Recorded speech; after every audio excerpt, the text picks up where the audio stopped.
지난 한 주간에도 우리와 동행하신 부활하신 예수님께 감사의 박수로 영광 올려드립시다. 아멘.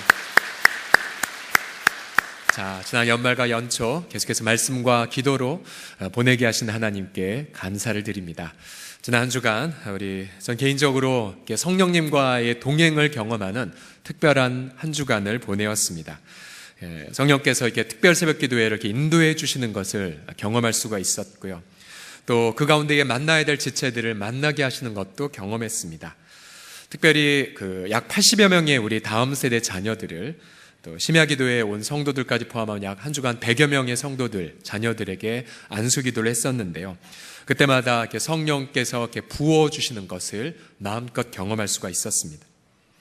자, 우리 성령님의 그런 동행해 주신 은혜뿐만 아니라 여러분 우리 모든 인류가 그 한 주간 동안, 새해 첫 한 주간 동안 얼마나 많은 선물을 받았는 줄 아십니까? 예를 들어서 우리가 지금 호흡하고 있는 산소를 한번 예로 들읍시다. 산소. 성인 한 사람이 하루에 마시는 산소의 양이 약 550리터 정도 된다고 합니다. 550리터. 그러면 지난 한 주간 동안 우리가 마신 산소의 양은 얼마큼 되었을까요? 계산기를 두드려 보니 3,850리터의 산소를 저와 여러분이 선물로 받았습니다. 혹시 여러분 숨을 쉬는 데에 있어서 산소값을 누군가 받는다고 돈을 내신 적이 혹시 있으십니까? 손 들어보시겠습니까? 다 공짜로 선물로 받았죠. 또 지난 한 주간 우리 하나님께서는 저 태양을 여전히 이 지구에 비추어 주셔서 여러분 악인이나 선인이나 또 주님을 알든 주님을 인정하지 않든 우리는 햇볕을 받았습니다. 혹시 지난주 목사님 저는 범죄했더니 저희 집에는 햇볕이 내리지 않았습니다. 혹시 그런 분 손 들어주시겠습니까? 아무도 없죠. 우리 식탁에 주님은 그래도 일용할 양식을 공급해 주셨고 또 주님은 변함없이 우리와 모든 것들을 함께해 주셨습니다. 지난 한 주간. 그래서 우리는 모든 것 다 주 앞에 맡겨버린 채 가게 문 걸어 잠그고 주님 앞에 지금 있습니다. 할렐루야. 하나님 이처럼 영육 간에 모든 은혜를 부어주셨지만 그러나 인간은 정초부터 불의와 범죄로 이 새해를 어지럽혔죠. 지난 1월 1일 터키 이스탄불의 한 클럽에 산타 복장의 괴한들이 잠입해 끔찍한 테러를 저질렀습니다. 그들은 산타라는 친근한 이미지를 피로 더럽혔습니다. 또 우리 방글라데시의 경우 옆에 이웃나라 미얀마에서 넘어온 난민들이 이 방글라데시까지 피난을 왔는데요. 그 중에 16개월 된 아이가 익사하여 진흙탕 위에 숨진 채 발견된 사진 여러분 보셨죠? 저 그 사진을 한동안 바라보며 얼마나 마음이 아프고 고통했는지 모릅니다. 또 세월호 참사가 일어난 지 이제 1000일이 다가왔는데 아직도 세월호 유족들의 그 눈에서 눈물은 마르지 않고 있습니다. 인간의 죄악은 새해의 희망마저 짓밟아 버리고 있습니다. 오늘 본문에서 예수님은 자신의 심경을 이렇게 토로하고 있습니다. 21절을 보시게 되면 예수님께서 심령이 괴로워하셨다고 말합니다. 여기서 이 괴롭다라고 하는 히라버 단어는 타라소라는 단어인데요. 두려움이나 공포로 충격을 받다, 무엇을 해야 할지 모르겠다, 불안하고 좌절하고 당황된 마음을 표현할 때 쓰는 단어입니다. 예수님은 본래 평안과 기쁨이 가득한 분이셨죠. 그런데 왜 본문에서 예수님은 이처럼 몹시 괴로워하고 계셨을까요? 그것은 예수님의 인간관계가 깨어져 버렸기 때문에 그렇습니다. 가룟 유다가, 이 가룟은 이 도시 지명 중에 하나인데요. 가룟에 사는 유다가 바로 예수님을 배반하기로 결정했기 때문입니다. 오늘 보면 18절을 보시면 내 떡을 먹는 자가 내게 발꿈치를 들었다는 성경을 응하게 하려 함이라고 해설이 되어 있죠. 이 18절 말씀은 본래 시편 41편 9절 말씀을 인용한 것입니다. 내가 신뢰하여 내 떡을 먹던 나의 가까운 친구도 나를 대적하여 그의 발꿈치를 들었나이다로 기록되어 있습니다. 예수님은 유다를 신뢰했고 예수님은 그를 가까운 친구로 여겼습니다. 그러나 유다는 예수님을 배반했습니다.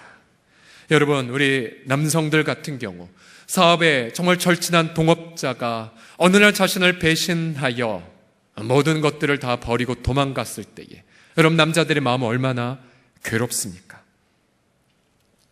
더군다나 이 예수님의 수제자 베드로조차도 3번이나 예수님을 부인한다라는 것을 예수님은 이미 알고 계셨습니다.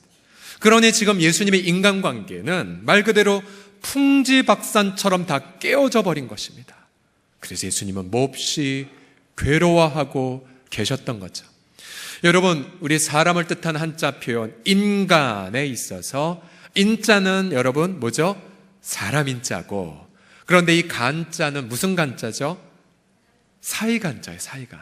즉 인간이란 바로 관계, 즉 사이가 깨어지면 인간됨은 흔들릴 수밖에 없다는 사실이에요.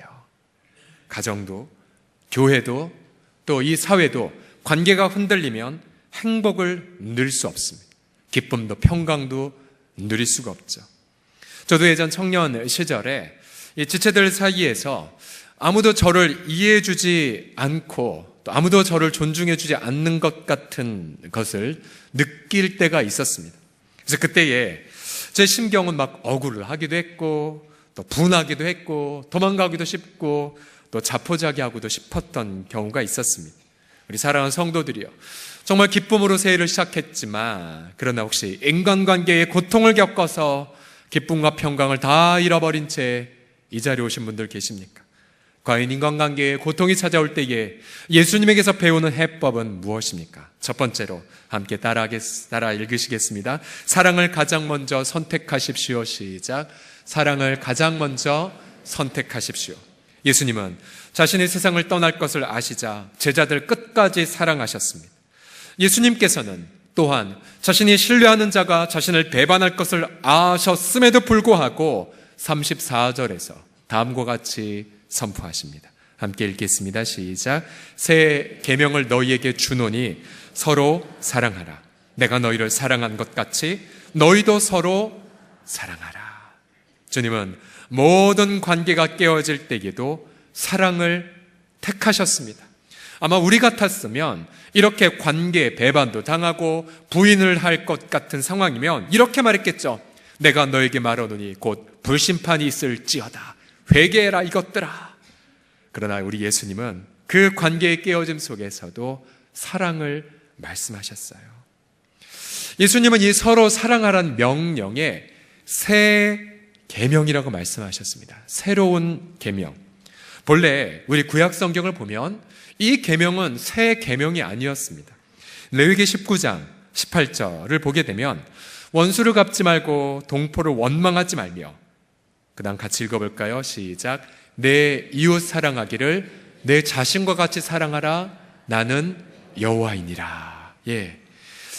자, 이미 주님은 구약 성경에서부터 이웃을 사랑할 것을 명령하셨습니다. 그런데 왜 이 서로 사랑하라는 명령이 왜 새로운 계명일까요? 이 말씀을 묵상해 보았더니 이와 같은 진리가 깨달아졌습니다. 이 계명은 우리가 날마다 새롭게 헌신해야 할 명령이기 때문에 그렇습니다. 가령 내가 옛날엔 누구를 사랑했는데 지금은 아니야. 그러면 그는 새 계명을 실천하지 않는 것입니다. 즉, 내가 어떠한 상황에 있든지 간에 오늘 바로 지금 여기에서 살아내어야 할 말씀이 이 계명이란 뜻입니다. 그래서 사랑은 날마다 내가 새롭게 순종해야 할 명령인 것이죠. 내게 잘해주는 자에게 잘해주는 것이 사랑이 아닙니다. 34절을 보시게 되면 새 계명을 너희에게 주노니 서로 사랑하라. 그 다음 다시 읽어주세요. 시작. 내가 너희를 사랑한 것 같이 너희도 서로 사랑하라. 즉 사랑의 근거는 상대편이 나한테 잘해준 것이 아니라 예수님이 나한테 잘해주신 것, 그것이 바로 사랑의 근거입니다. 우리가 인간관계에 깊은 상처를 받았을 때에 나는 결코 사랑할 수 없다고 단정을 합니다. 저 인간이 내게 어떻게 했는데 나는 억울하고 그리고 분하다라고 부르짖죠. 그러나 그 순간 자비로우신 주님은 부드럽게 우리에게 이렇게 타이르세요. 네 마음이 아프냐? 네가 억울하니? 그러나 너도 그렇게 나를 아프게 했단다. 너도 내게 이렇게 큰 상처를 입혔단다. 그러면서 로마서 5장 8절과 10절의 말씀을 깨닫게 하십니다. 우리가 아직 죄인 되었을 때에 그리스도께서 우리를 위하여 죽으심으로 하나님이 우리를 얼마나 사랑하신지를 증명하셨단 말씀. 또 로마서 5장 10절 말씀에 우리가 아직 원수가 되었을 때에 하나님께서 그 아들의 죽으심으로 우리를 하나님과 화목하게 하셨다는 말씀을 깨닫게 하십니다. 여러분, 누가 예수님에게 채찍질을 가했습니까? 저와 여러분들이에요. 누가 예수님에게 가시면류관을 씌웠습니까? 저와 여러분입니다. 우리 모두가 2000년 전 골고다에 있었다면 우리 모두는 아마 예수님을 비방하고 모욕하고 조롱했을 것입니다. 아마 저는 로마 군병이 되어 그 누구보다도 예수님을 십자가에 못 박았을 것이고 그의 허리를 창으로 찔렀을 것입니다. 제 죄가 예수님을 죽였고 제 불의가 예수님을 사망에 버렸습니다. 그렇지만 예수님은 우리를 생명 바쳐 사랑하셨습니다. 우리가 그 사랑을 깨닫고 주님 앞에 나아가는 그 순간 예수님에게서 사랑을 공급받고 이웃을 사랑할 마음을 받게 됩니다. 내가 너희를 사랑한 것 같이 너희도 서로 사랑하라. 또한 우리 예수님은 깨어진 관계 속에 아파하는 때에 또 이러한 마음도 깨닫게 해주십니다. 마태복음 7장 1에서 3절을 보시면요, 비판을 받지 아니하려거든 비판하지 말라. 너희가 비판하는 그 비판으로 너희가 비판을 받을 것이라. 너희가 헤아리는 그 헤아림으로 너희가 헤아림을 받을 것이니라. 어찌하여 형제의 눈 속에는 티는 보고 네 눈 속에 있는 이 들보는 깨닫지 못하냐라고 말씀하시죠. 주님은 이 모든 깨어진 관계들을 통해 나의 거대한 들보를 드러내고 계십니다. 부부싸움 할 때에 여러분 상대편의 티는 많이 보이잖아요. 끝까지 싸우고 싶잖아요. 그러나 그렇게 해서는 해결이 되지 않습니다. 오히려 부부싸움을 통하여 나의 거대한 들보가 드러났음을 자각하고 먼저 하나님 앞에 나아가 주님, 제 들보 제거해 주세요. 그래야 부부관계가 화목이 되지요. 주님은 모든 인간관계들을 통하여 우리들을 사랑으로 빚어가고 계신 겁니다. 잠언 27장 17절 말씀을 다 같이 읽어봅시다. 시작. 철이 철을 날카롭게 하는 것 같이 사람이 그의 친구의 얼굴을 빛나게 하느니라. 그래서 여러분, 정초부터 자꾸만 관계가 자꾸만 갈등 속에 들어가고 계십니까? 그럼 오히려 하나님 앞에 기뻐하십시오. 지금 그 순간 예수님의 사랑으로 여러분을 지금 빚어가고 계시는 것입니다.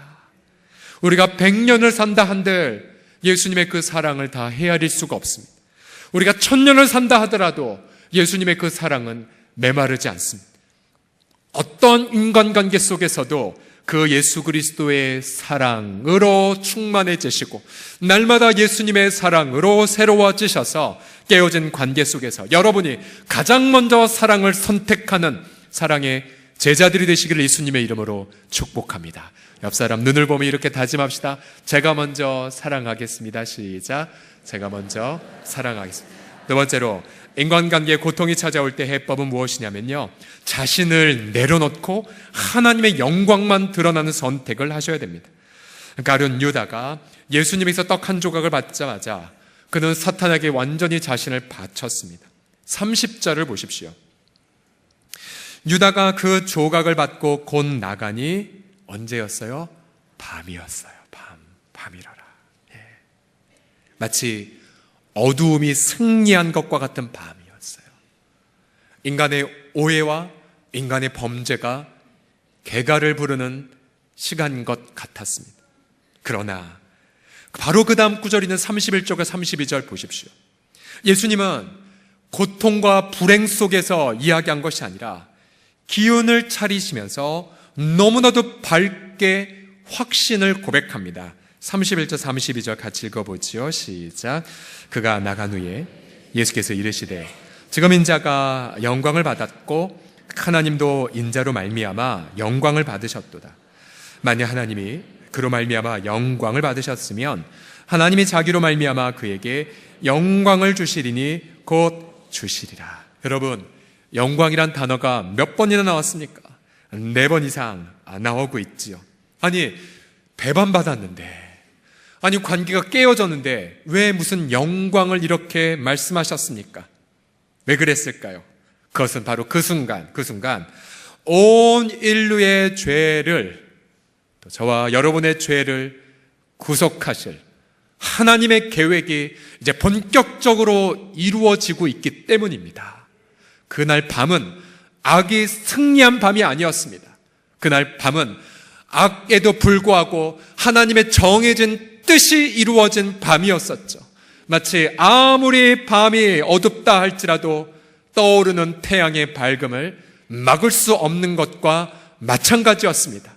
예수님은 깨어진 관계 때문에 아프셨지만, 그러나 오히려 모든 것들을 하나님의 주권적인 뜻 앞에 내어 맡기셨습니다.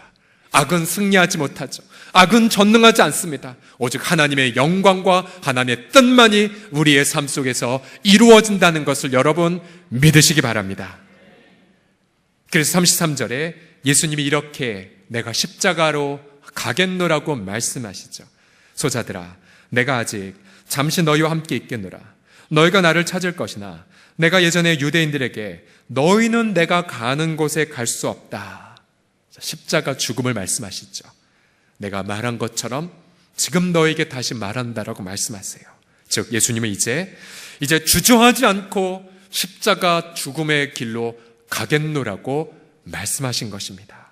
즉 예수님은 자신의 모든 것들을 하나님의 정해진 뜻 앞에 내어 맡겼던 거죠. 우리 방금 불렀던 이 찬송가 내용처럼 내 주여 내 뜻대로 마시고 아버지의 뜻대로 되길 원합니다라고. 그래서 여러분, 깨어진 관계 속에서 단 한 명이라도 나도 아버지의 뜻대로 이루어지길 원합니다라고 내려놓는 그 순간, 바로 그 자리에 하나님의 영광이 드러나게 하실 줄을 믿습니다. 그러게 여러분, 우리의 신앙생활이란 것이 무엇입니까? 우리 신앙생활 전체의 과제는 이것입니다. 나는 과연 나의 전부를 다 내어 맡겼는가?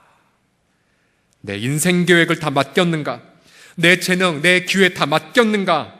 주님은 그것을 날마다 우리에게 자문하십니다. 특별히 인간관계가 깨어져서 고통하는 그 순간, 그래서 내 기쁨도 잃어버리고 내 평강도 잃어버린 그 순간, 여러분 물어보셔야 돼요.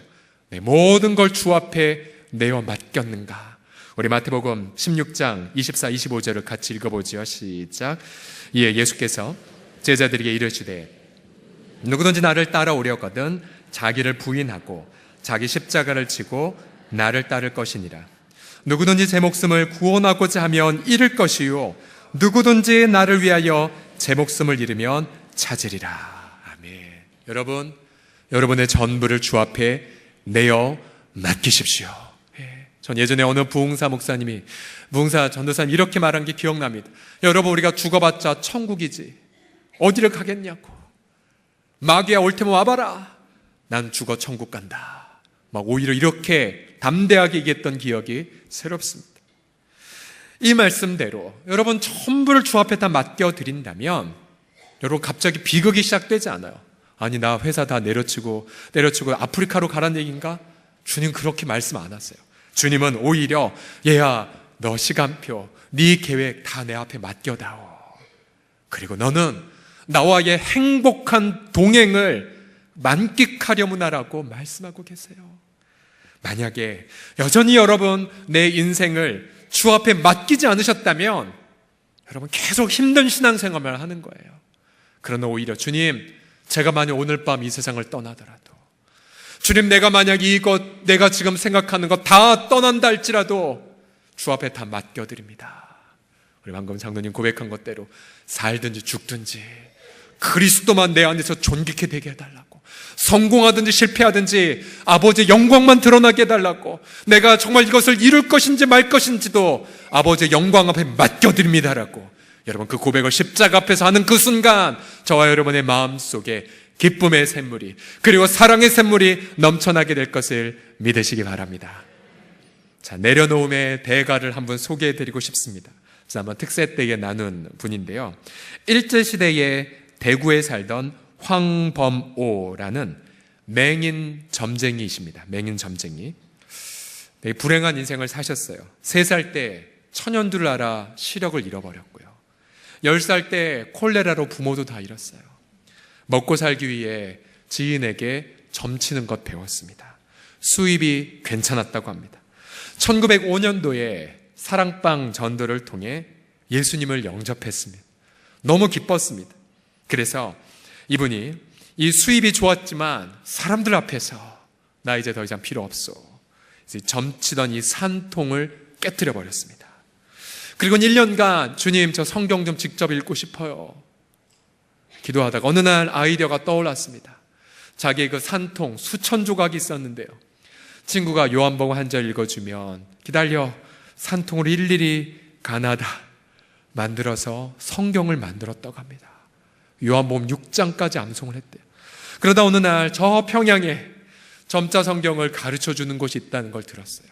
그리고 다시 기도해서 주님, 기차표 값 주세요. 어느 선교사님이 그 당시 일본 돈으로 7엔을 주었는데 이 황범호 선생은 가족들 먹고 사는 것 위하여 다 내려놓고는 대구에서 평양까지 걸어갔다고 합니다. 어떻게 걸어가셨을까? 다른 역사적 사료를 찾아보려고 했는데 자료는 찾지 못했어요.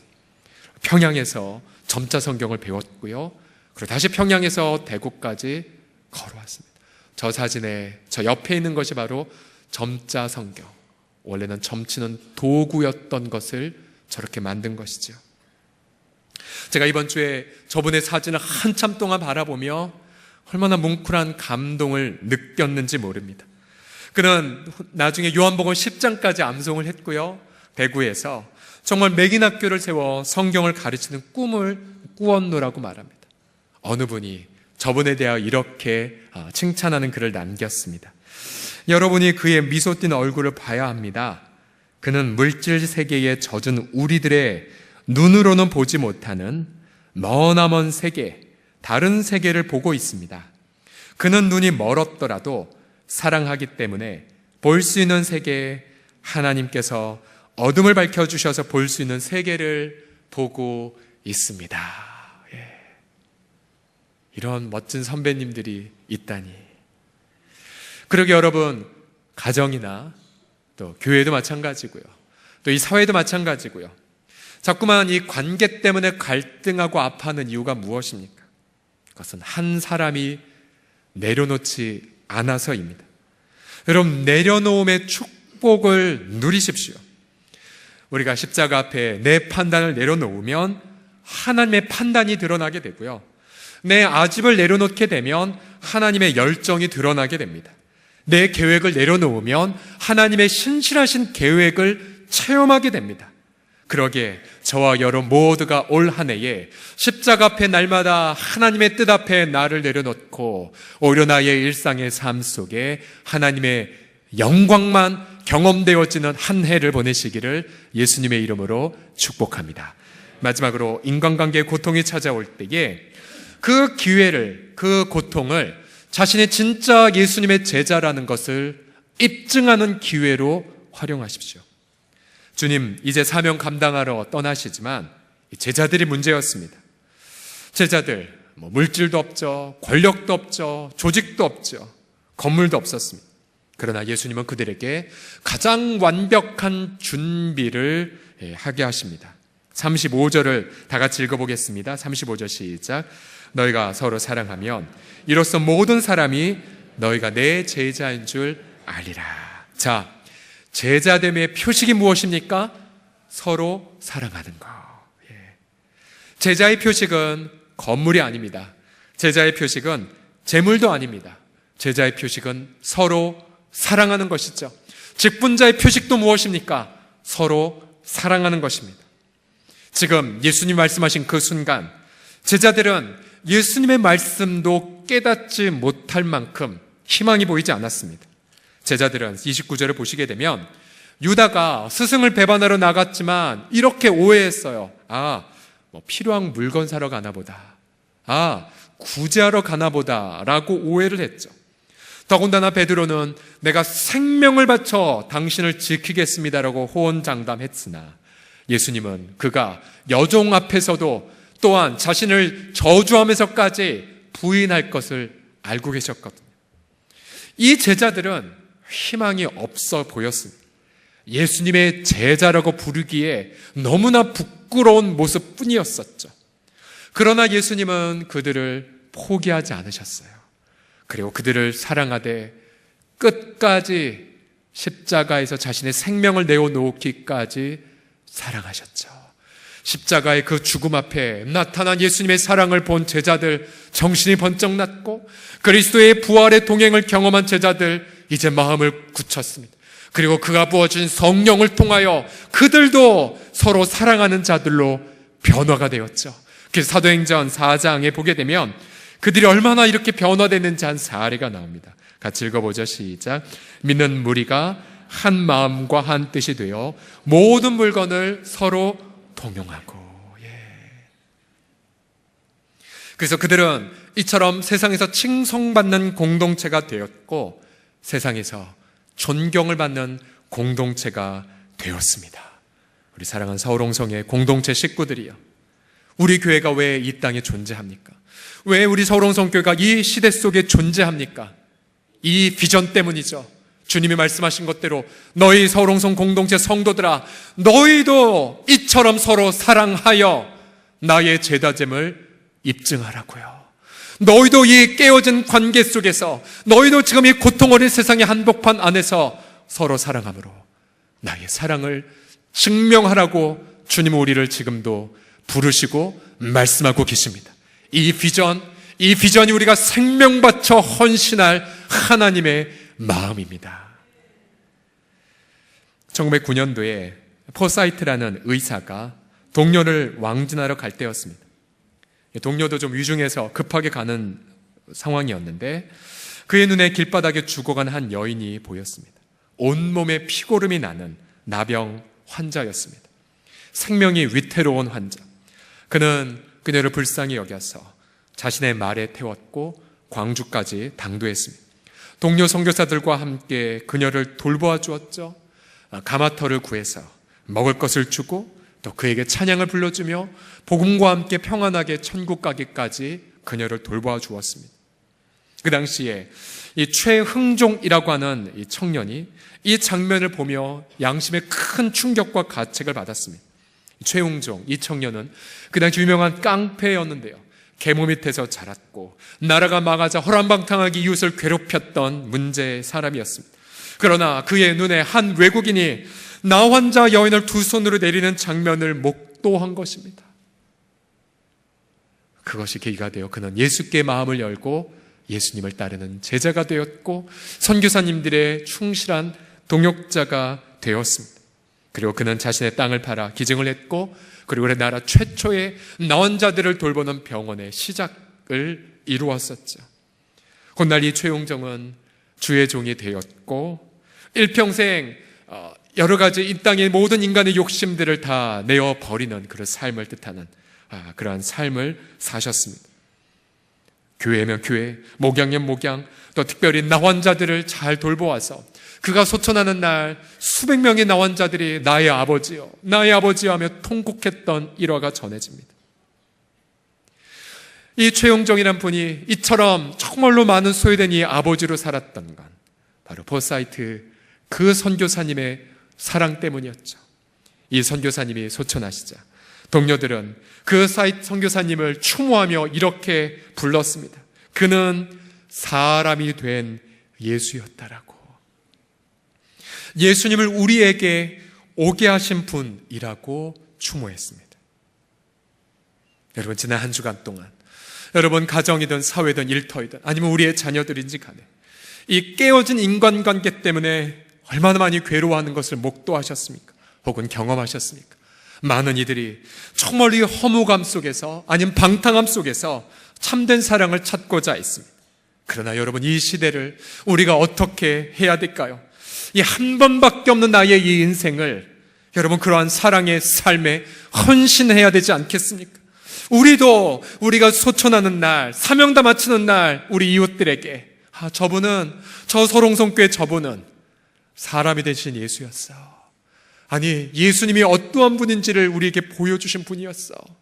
여러분, 그러한 추앙과 추모를 받는 그런 사랑으로 가득한 인생을 사는 저와 여러분 모두가 다 되시기를 예수님의 이름으로 간절히 축복합니다.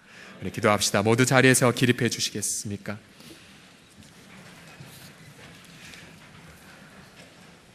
우리 하나님 앞에 결단의 고백을 합시다.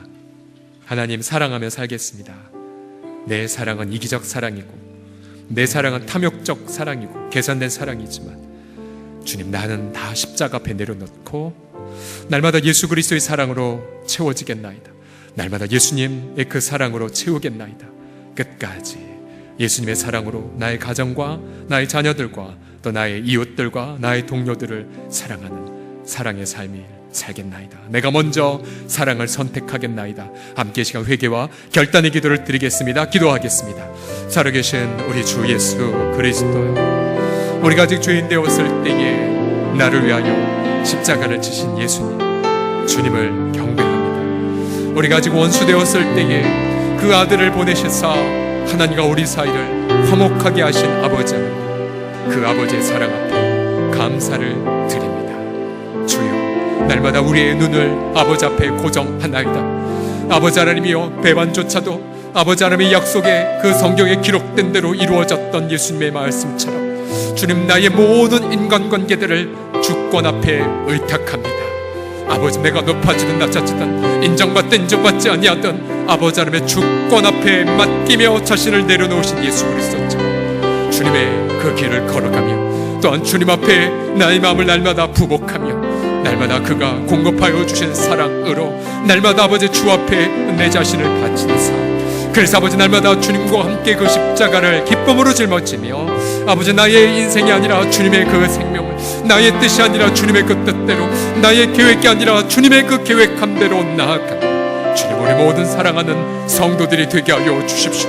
주님, 이 시간 하나님의 그 사랑 성령으로 말미암아 우리 모든 영혼들에게 부어주셔서 날마다 그 사랑으로 영혼들을 사랑하게 하여 주시고 내가 가장 먼저 그 사랑을 나누는 자가 되게 하여 주셔서 그리스도처럼 사랑으로 하나 되는 가정, 아버지 하나님의 사랑으로 하나 된 우리 각 공동체, 또 사랑으로 하나 된 이 민족 사회가 되기까지 우리들을 사랑으로 인도하여 주시옵소서. 하나님의 그 사랑이 성령으로 말미암아 날마다 우리의 심령 가득히 임하게 하여 주시옵소서. 내가 너희를 사랑한 것 같이 너희도 서로 사랑하라. 너희가 서로 사랑하면 이로써 너희가 내 제자인 줄 알리라. 주여, 날마다 순종하겠사오니 날마다 새로운 사랑, 날마다 새로운 은혜를 우리 가운데에 부어주셔서 이 땅을 감동시키는 작은, 수많은 많은 작은 예수들을 세워가는, 예수님을 닮아가는 공동체가 되게 하여 주시옵소서. 우리 주 예수님의 이름으로 기도드립니다.